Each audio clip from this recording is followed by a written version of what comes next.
Welcome back, everyone, to OpenLine, talking about careers here in Nashville, career advice. We have with us Matt Lowney. Let's talk about, in this kind of final long segment, people kind of making a change mid-career. So they either the job has gone away or they just want to change. What do you see?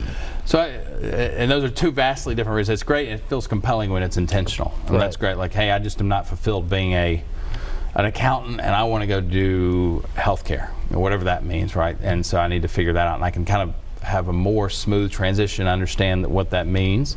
But I think more often than not, though, it's the latter. Like, what I did is no longer something that at scale employers need. So, I think about like marketing at a bank. I actually know somebody who was marketing a bank for 12 years and did really well and contributed at a high level and made good money. And then all of a sudden, right, that role went away. Marketing has shifted more to a digital environment, which is not really how banks do what they do. And what does somebody like that do? Do they go learn that skill set and take some time off, if you will, professionally? Do they take a step back and go take a mid-level,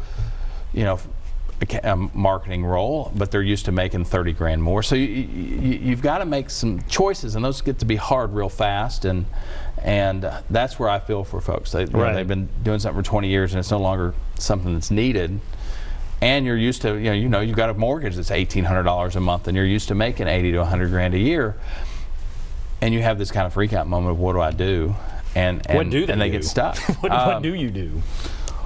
Well, I've seen people just consume them, right? And I've seen people succeed. I mean, I think where I feel fortunate now versus if this happened 10 years ago are things like there's stopgap things you can do immediately. Like if you have to, you can go drive Uber while your kids are at school. Right.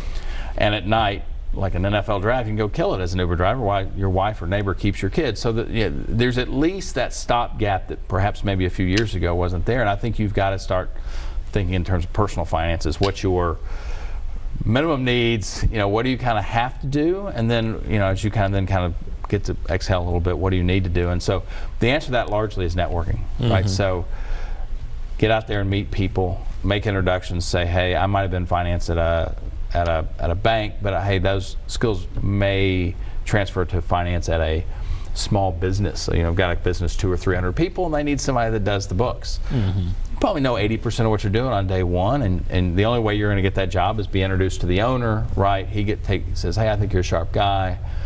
Yeah, I'd be happy to have you come over and do my books and we'll get you up to speed. And that's where I've seen people succeed. It's personal relationships.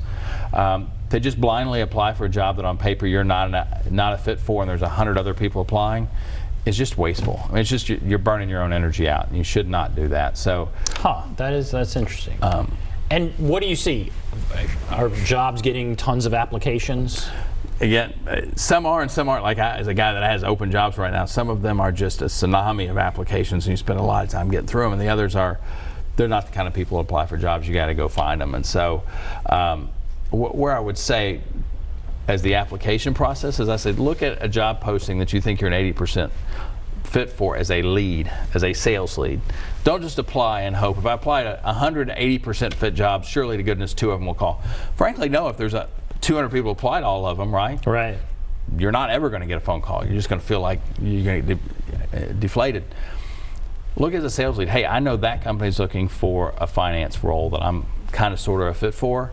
Who do I know there? Who do I know that knows somewhere? Is there a guy at my church that knows the owner? And it is out of most people's comfort zones to ask and impose, if you will.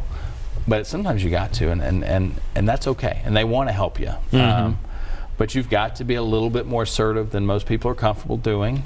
But I found being hungry is a pretty good motivator, and your kids, right. Kids eating and being clothed are pretty good. So be okay with saying, hey, I saw there's a finance role at that company. I know you know the owner some way. Can you introduce us? I think it could be a good fit. So that's the people who are successful, get a little out of their comfort zone, but see it as a sales process, as crass as that may seem. It is a sales process if you're in that position, and you've got to keep track on a database of who do you know, who connects you to who, what roles, what companies. It is work, but you're going to do work anyway to find a job. Don't spend it applying. Right. Mindlessly. You can just apply and apply. And now you apply online, right? You kind of push a button and it's all there.